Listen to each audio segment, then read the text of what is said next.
everybody, and welcome to GrowthOps session on reliably becoming a company's growth engine. Thank you for making the time to watch our session today and be with us. And we hope that there is some value here for people in marketing, people in innovation, people in product, and people in strategy, because we're quite excited to share with you our insights around de-risking go-to-market strategy. Today, I'd like to introduce myself. My name is David Isaac. I'm Chief Growth Officer at GrowthOps, and I look into new business models and driving strategy for our clients. Hi, and I'm Shad. I head up the Regional Growth Marketing Services practice for GrowthOps here in Southeast Asia. Together today, we have a set of 3 chapters. The first we'd like to present is on the changing environment for CMOs and how the role of the CMO has changed in the past decade. Then we'll move on to ideas around experimentation, and this is our hypothesis on how we recommend that clients de-risk their strategy and their go-to-market. And finally, in chapter 3, we'd like to share with you our playbook for go-to-market experimentation. A brief history of rising expectations. We remember a time when brand was king and brand equity and revenue had very strong correlations. The top players in the S&P 500, for example, didn't have significant changes in market share. There wasn't the kind of disruption that we see today. And we found that brand equity was a very strong correlator with market share and revenue. However, that changed when growth and the rise of the hyper-growth companies became more powerful than brands. There was a lot of disruption in the marketplace. We found that the handful of digital natives came to dominate the S&P 500, and it was a very exciting time if you were in innovation and in startups. However, it was quite a disconcerting time if you were an incumbent. Since then, of course, technology has become ubiquitous. The incumbents and everybody else have become no stranger to digital transformation. They're in various degrees of their transformation, from nascent to well onto the mature stages. And we see that product-led businesses can be started by anybody, and they have a very strong component of digital revenue, and that has led to the rise of the product-led growth company. Today, we feel that value creation is the name of the game. We see that CMOs are now tasked with a very complex set of responsibilities, not just focused on marketing, but actual growth with P&L responsibility, strategy responsibility, and significant new technology needs to deliver on the KPIs set to them by the CFO, the CEO, and the board, otherwise known as the executive leadership teams. So we see that it's no longer about being a good CMO, it's about driving revenue.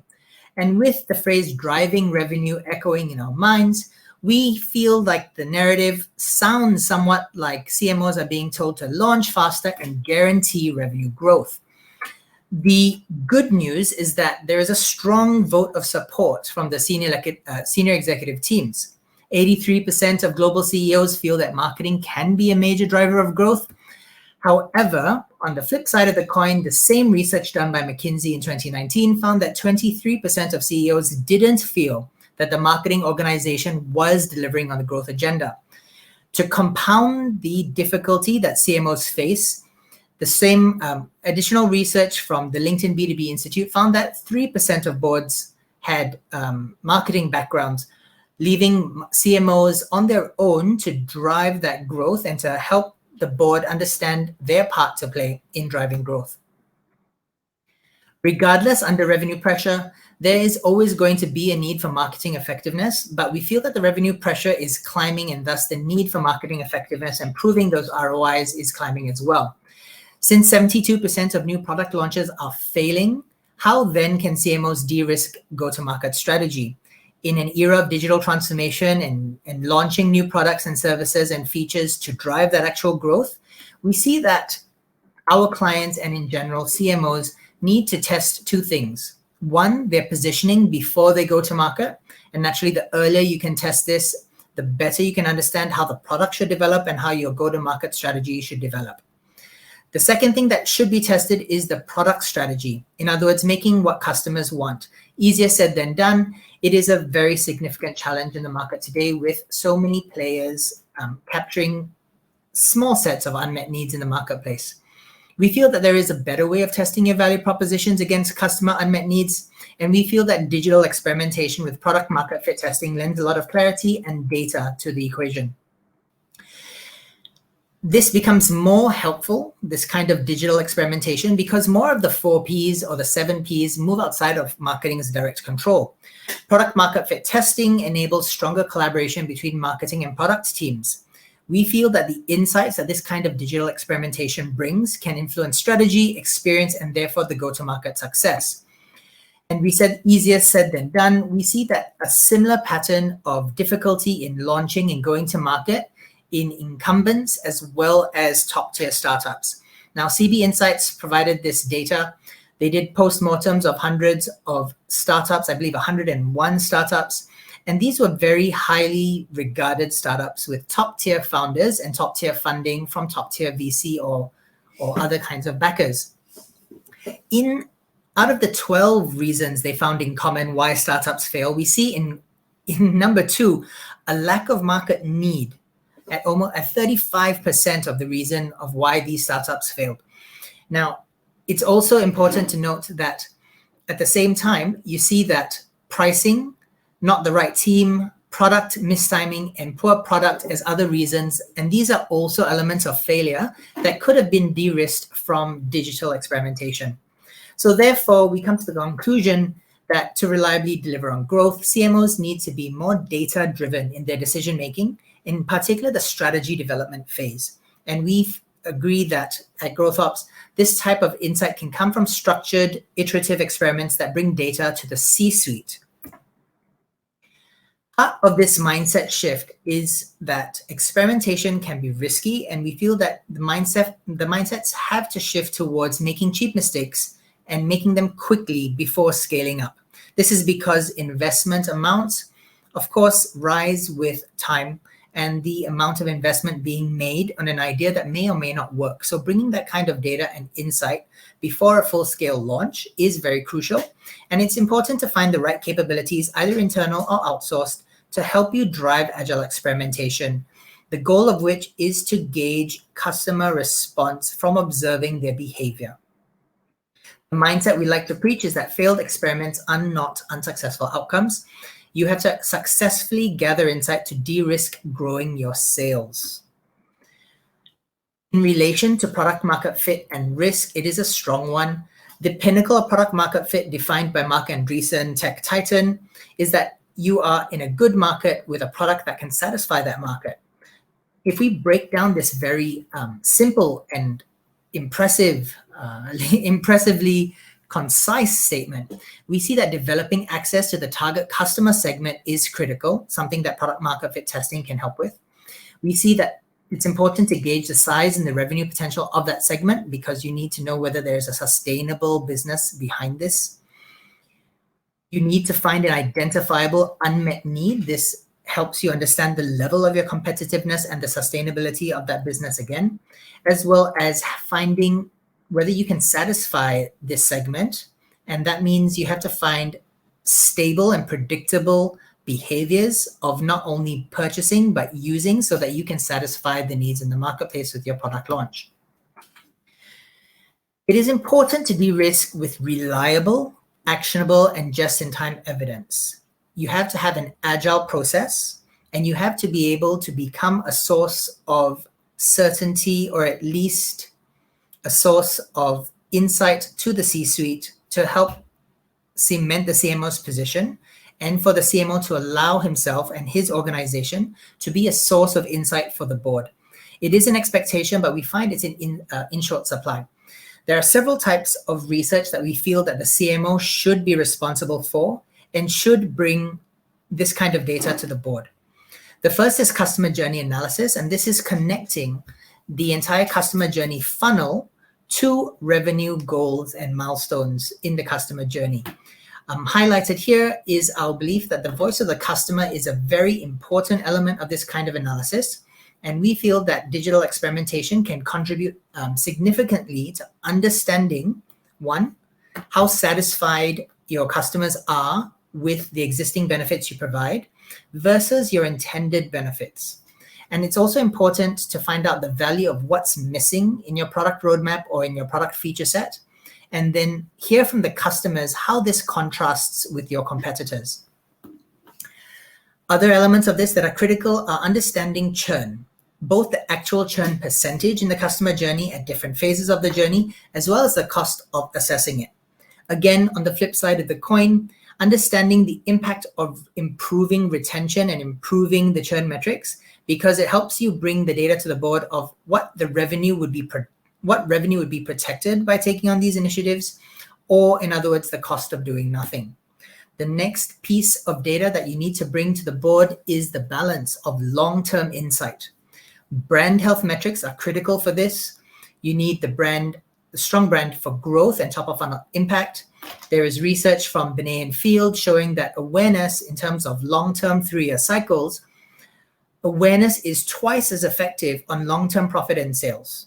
And that is a staggering impact, but very difficult to measure, very challenging to bring evidence for, but nonetheless of significant competitive advantage in the long run. And as a CMO, it is a balance of that short and long-term data that is critical. Another element of brand health is that branding can bring that emotive resonance, that emotive relationship with your brand and the customer. And this is also critical for the longer term resonance of the brand, especially when it comes to the new customer and the not ready to purchase customer segments that you will be exposed to. This emotive response and this connection is what will help them remember you and favor you when it comes time to purchase. And last but not least, margin protection from the brand halo effect. It's very important to understand what kind of brand halo you have, how you can improve it, and how this improves you in terms of choice.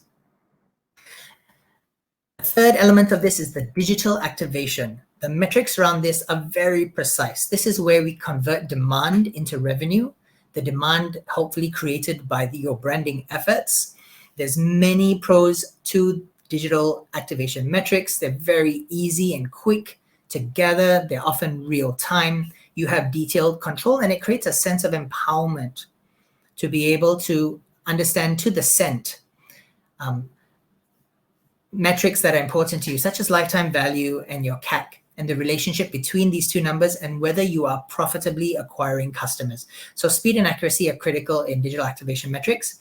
And last but not least is the ease of accessing the ROI of your marketing efforts, whether it's versus the NPS scores that you can gather in brand health metrics. The digital metrics are very easy to use and they're very easy to calculate, and you can get very precise data. However, you do need to use all these types of data, and you need to bring all these types of data to the board. To sum up, the CMO has to be responsible for more data, has to bring this data to the board, and use this customer insight to align the different teams in the organization. The CMO has to be the source of a balanced representation of this qualitative and quantitative data. They have to also lead the charge between a balance of brand activity and activation activity, because they are responsible for both short and long-term impact. And that's critical for the survivability of the brand, as well as keeping its cost of customer acquisition in check. The second element are that it's important to remember that many types of data are imperfect, but of tremendous value to the executive leadership teams. The CFO and the CEO also make decisions on imperfect data. It's important to remind ourselves of that. But in this case, we recommend that it's the responsibility of the CMO to prioritize the importance of more types of data and ensure the velocity of its capture. That means increasing the frequency in which you capture this data and increasing the frequency of bringing that to the C-suite so that they understand the situation. And using only digital data may give you the illusion of precision, but it's important to bring a comprehensive set of data so that a stronger strategy can be developed. In particular here, we refer to bringing brand health metrics in addition to capture the long-term effects of your strategy and your work. Now, we've touched on this before, but the marketing mix of product, price, promotion, and placement, they're not entirely under the CMO's control.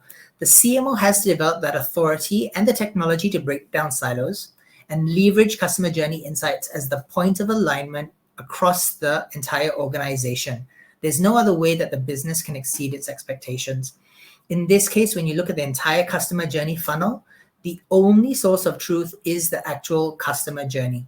and not just the roadmap of an individual organization, whether it be product or marketing or innovation or growth within the organization. The customer experiences benefits on the way to becoming a paying customer.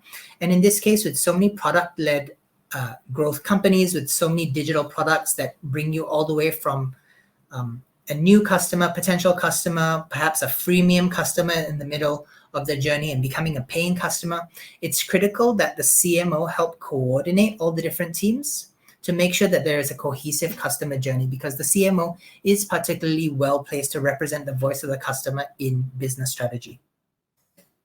In chapter 2, now we'd like to talk about where you can use experimentation to refine your segmentation, targeting, and positioning, and support the go-to-market strategy development. In this case, we're not talking about the highest conversions, but we're really trying to find ways for customers to tell you, using your robust methodologies, what they need most.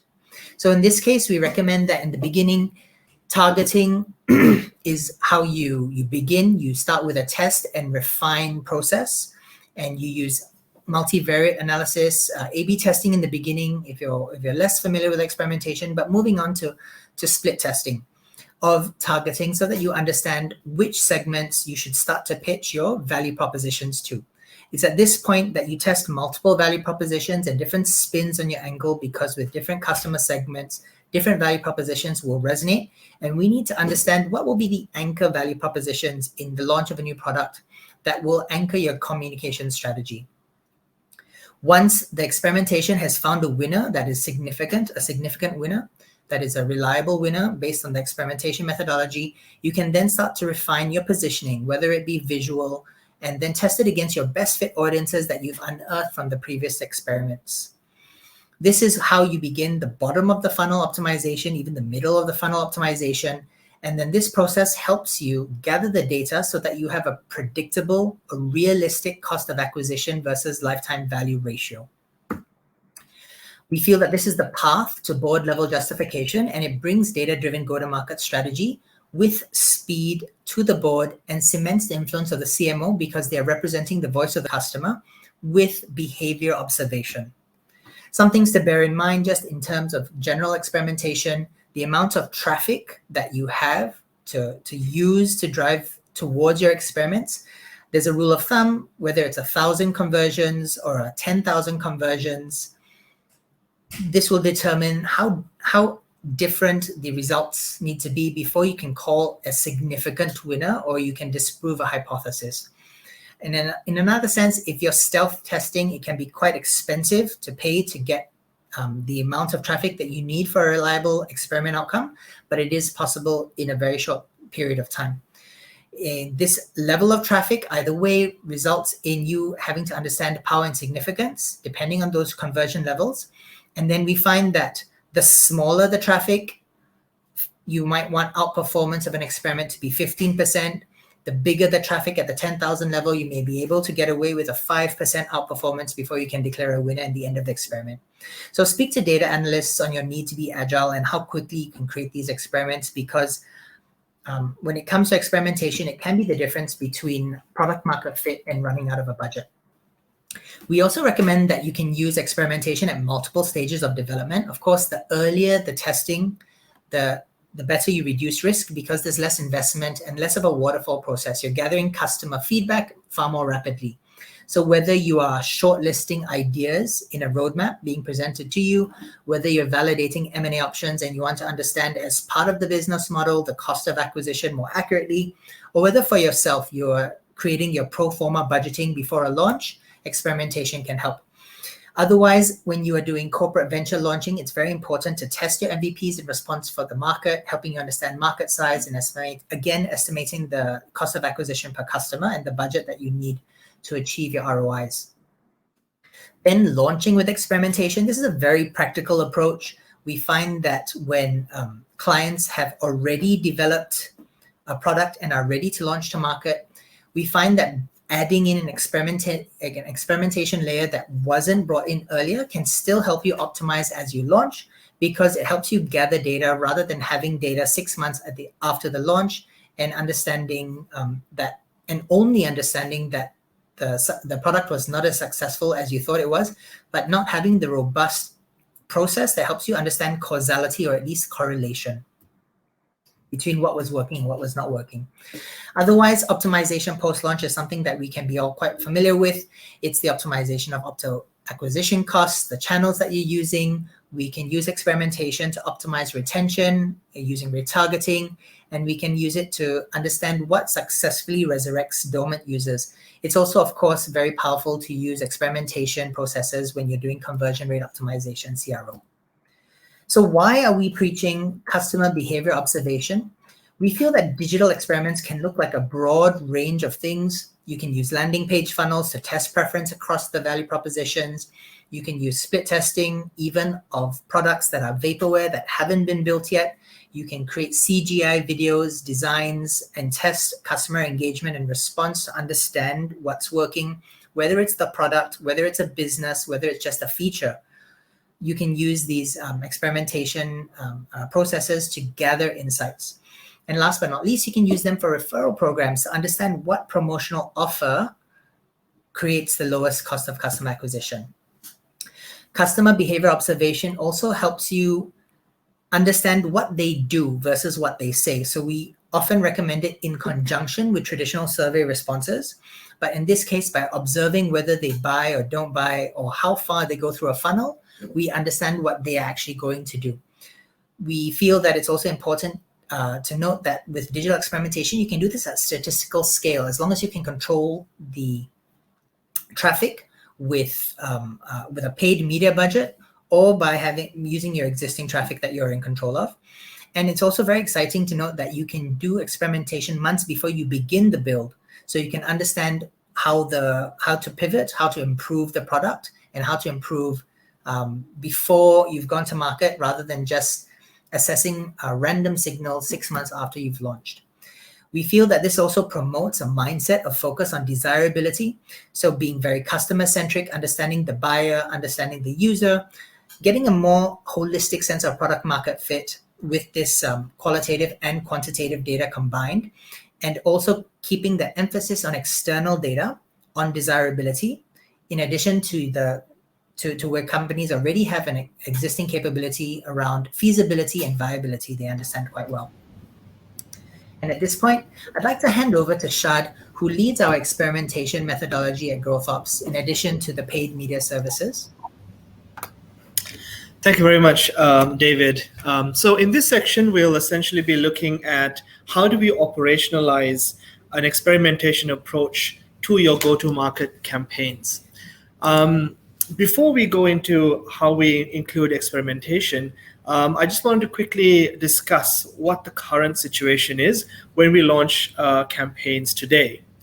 Usually, the process begins with a brief from the client, and usually it'll say that we want X number of acquisitions, whether it's 500 leads, 10,000 downloads of an app, or it could also mean a specific number of revenue and sales. So we would then start off with our strategy planning.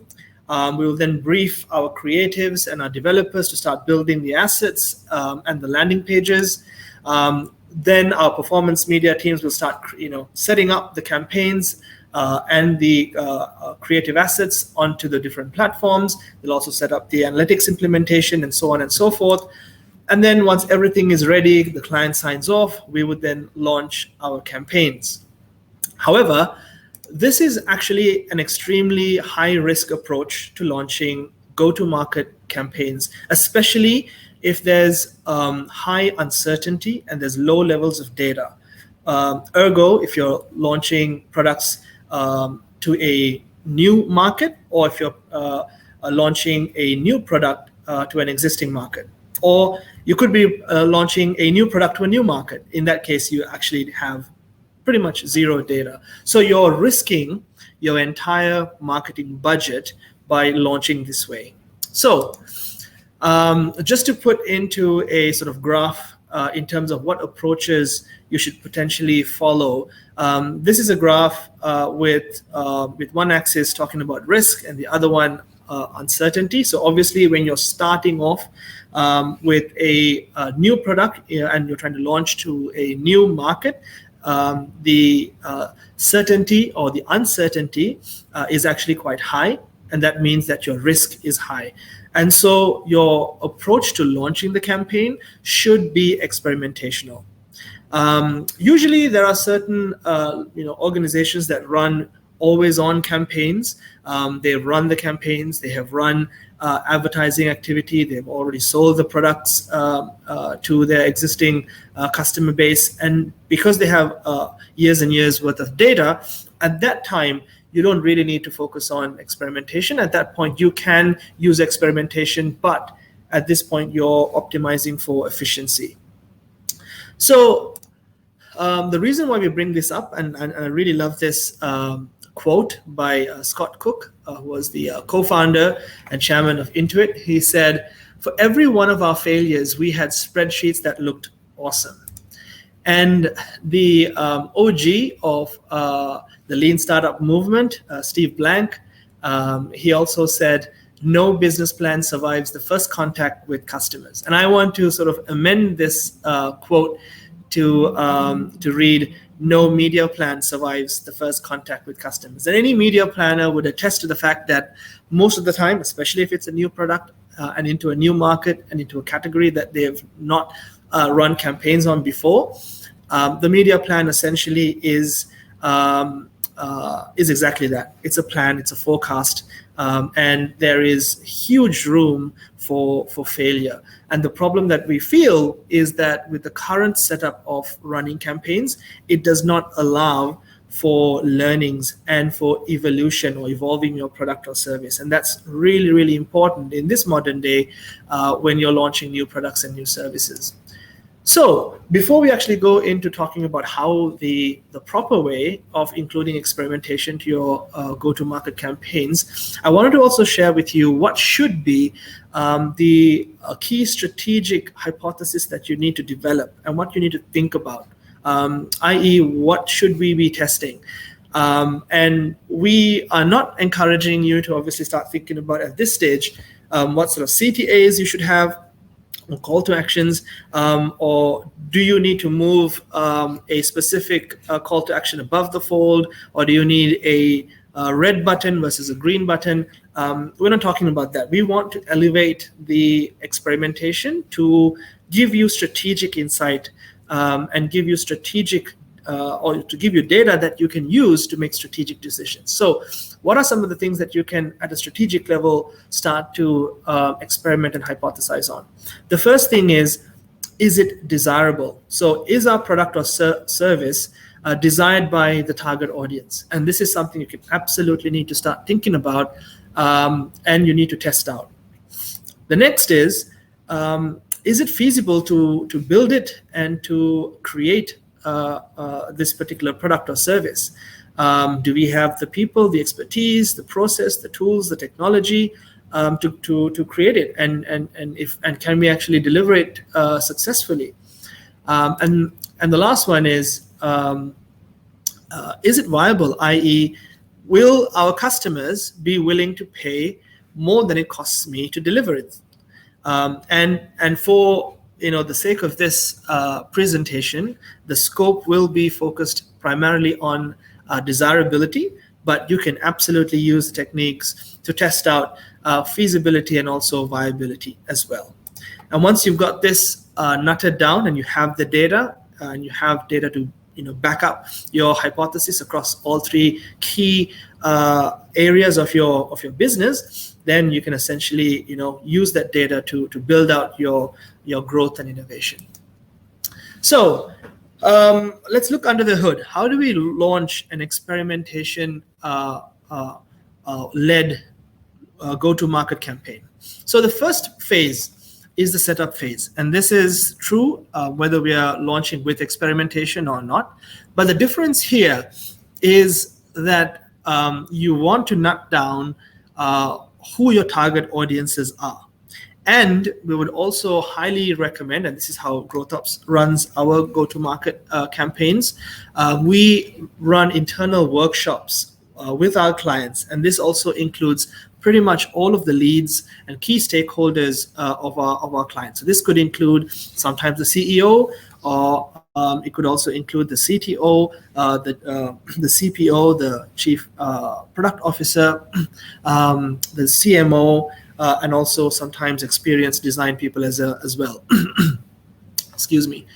The reason why we have all of these people in the room is because we want to get alignment as to what our key areas that we are going to experiment on. Usually at this stage, we would recommend something like value propositions, because it is something that's quite strategic and has direct impact on product. It also has direct impact on what your development team needs to start building, and it has a direct impact on marketing, because that's what you want to test out to see whether the market positively responds to your key value propositions that you have, and also to test out whether your value propositions are differentiating enough in the market. So you want to have that alignment, because then technology, marketing, experience design, all of these teams can essentially align and focus all of their energies into what the key value propositions are that they're trying to build. So in phase one, once we start launching the campaigns, at this stage, you don't want to risk 100% of your budgets. Remember the previous example that we shared, you're essentially risking all of your entire budgets. Whereas in this approach, you want to take out a certain percentage. So in this example, we are saying 20% of your total budget you want to take out and say, we're going to test the 3 different value propositions that we all aligned on, and let's find out what the market responds to positively. So once you've run the campaign at phase number 2, you can then select, based off of the data, which value proposition performed best. So for example, if you were positioning yourselves as fastest or cheapest or most convenient, which value proposition was most useful for your customer? And based off of that, you can then double down. Either you can retest to revalidate whether this is the actual that this should be the actual winner, especially if your statistical significance is low. But if it is high, then you could potentially go on to the next stage and then test out something different. And then in phase 3, and as you notice, the allocation of budget increases as you get more data. So the idea is the more data that you have, the less uncertain you are, and hence the less risky the stage you are at. So because of that, you can essentially start increasing your budgets confidently, and that'll probably take away decision anxiety as well. So this is an overly simplistic 3-phase approach, but you want to obviously move on to at least multiple different phases. We would recommend at least running this approach for 6 months at minimum, in order to be able to get as many insights and valuable data as possible. But in this phase, the phase 3, you can essentially run as many experiments as you like, testing out different aspects of strategic value to your business. But the key thing here is that you want to make sure that you have documentation and you are tracking progress and advancements from your initial ideas that you had during the workshop phase. At this phase, all of the hypotheses that all of your team members develop, you want to then compare at the end of this process to see how far you've come, how far you've learned, how much have you validated, and what your roadmap should look like for your business. So if all of that sounded quite abstract, this is essentially what we want to show you from a outcome perspective. This is the level of data that we want to build out and have. So you've got your audience segments on the left here. So in this example, and also all of this data is fictional. This is for illustrative purposes only. So you've got multiple different audience segments. Let's assume that this is data from a financial services client. So you're trying to sell financial products to them, and we were targeting Gen Z professionals, millennial finance enthusiasts, retirees, and millennial parents. And based off of this, we were testing the 3 different value propositions to target audiences. We can then map out the different market sizes, and then look at what are their initial interests look like. So the CTRs will essentially tell us whether they were interested in the value proposition or not. A higher level of interest is the conversion. So did they download a brochure? Did they spend X amount of time on a certain key page on our website? All of these kind of information, which essentially provides us with a greater sense of confidence whether this particular value proposition is strong or not, will be provided by the conversion rates. And then you can also look at how much it's costing us per audience per value proposition. So what's the cost per acquisition, the CAC, and what's the customer value and ROI. So at a top level glance, if you're a CMO, you can immediately notice that the millennial finance enthusiasts and the retirees deliver higher ROI versus the other two audience segments. But as you notice, the market size is quite small, whereas the Gen Z professionals are a large segment, and there was one value proposition that drove 1 to 5 ROI for this particular value proposition. So you can potentially explore that particular audience with that particular value proposition, and then refine your product in a way that's more attractive to those specific audiences. So these are some of the examples that you can use this data in a way that you can start to create, refine, evolve your product towards success and towards that product market fit. So what are some of the examples of real life examples of how we've implemented these for some of our clients? So the first example I'd like to share with you is of a client in the manufacturing sector. So they were selling manufacturing equipment to their manufacturing clients. And they came to us saying, look, we want to launch in Southeast Asia across 8 different markets, and we want to sell this product. So go ahead and run the campaigns. So once we did run the campaigns, we did want to test which ones, which value propositions, perform better and are more useful to clients in the manufacturing sector. But one thing we noticed was that it's not just about whether client or customers are interested in this product or not, yes or no. There was actually a third option. We're probably not ready to buy right now, but we're happy to rent. And we would rather rent this product than actually buying, because it would help us, especially bring down CapEx, capital expenditure, and it's not much of a investment upfront. And based off of the data that we were seeing, how users were searching for these terms, and how the demand for these type of keywords were growing, we took this data and we shared it with our client. And to our client's credit, they built out a new product, and they said, look, let's test this out in the markets that we are seeing increased demand for rentals. And then we found that actually they ended up selling quite a number of these rental products. We then expanded and launched across APAC, and now basically they've gone global with the rental product. So we've helped our client essentially create a new revenue stream that's a recurring revenue stream. They are also able to now reutilize their product, especially the older ones. They can recondition it and rent it out to their customers, which has again created like I said, a new revenue stream, plus also brought down their cost per acquisition and the operating costs and cost of sale as well, which is phenomenal for them. The second example is of a cybersecurity SaaS company, and this is an interesting one because this is also important to note how challenging your hypothesis is also quite important. So very early on, even before we actually started running campaigns, the development team, and this is obviously a very engineering-led product, and because of that, a lot of the key strategic decisions were made by the engineering team.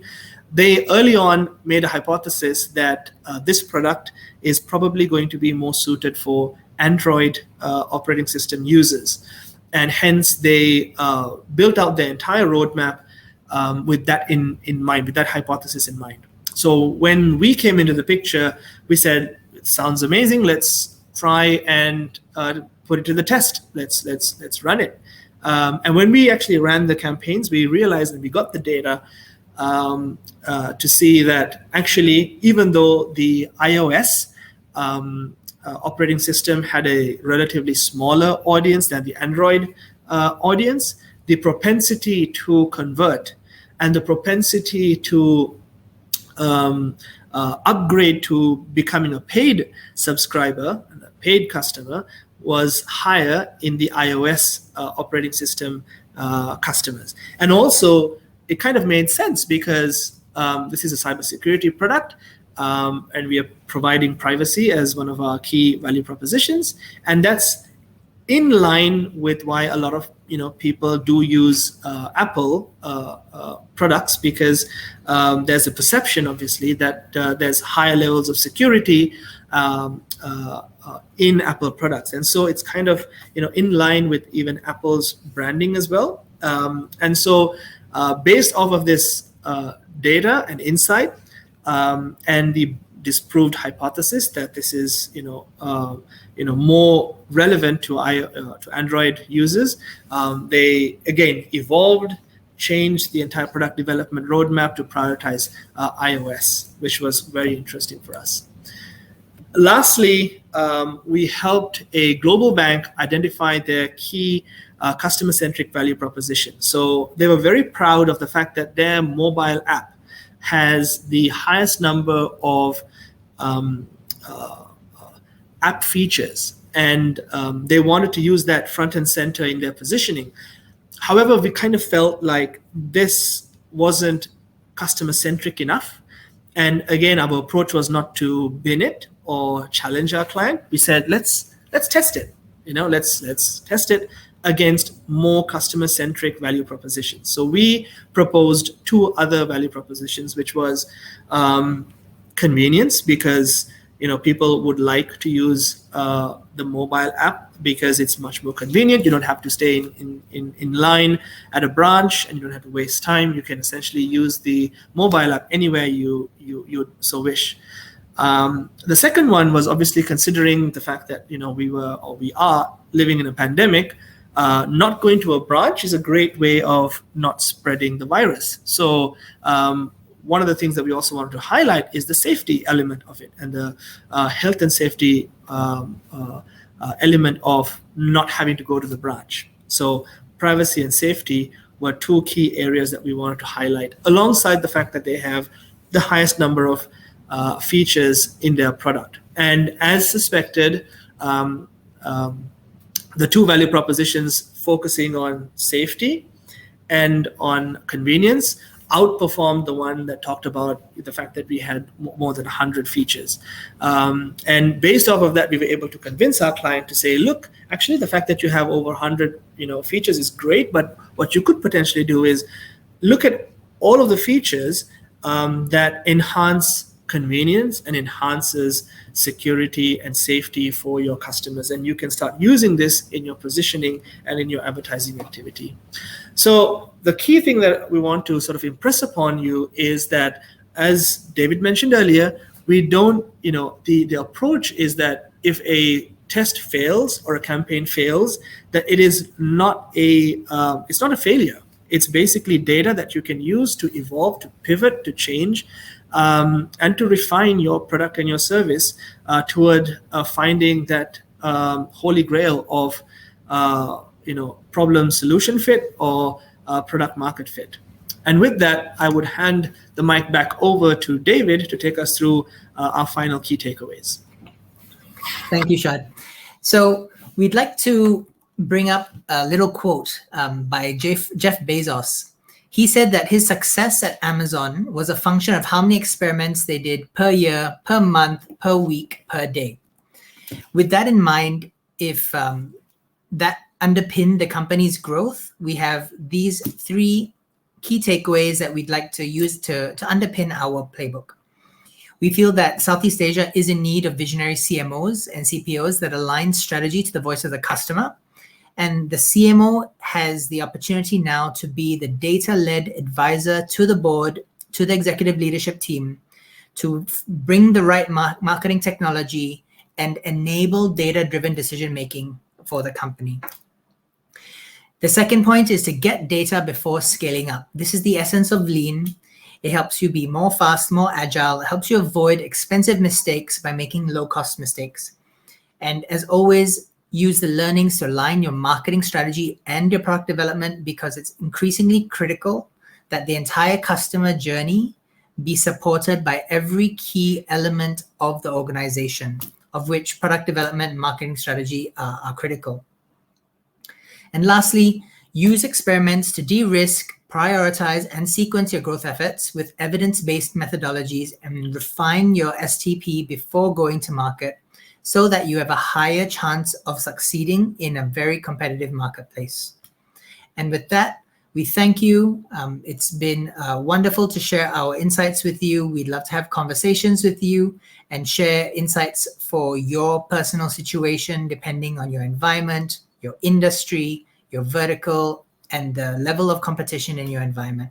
So please reach out, contact us, use this QR code to reach out to us, and we look forward to hearing from you.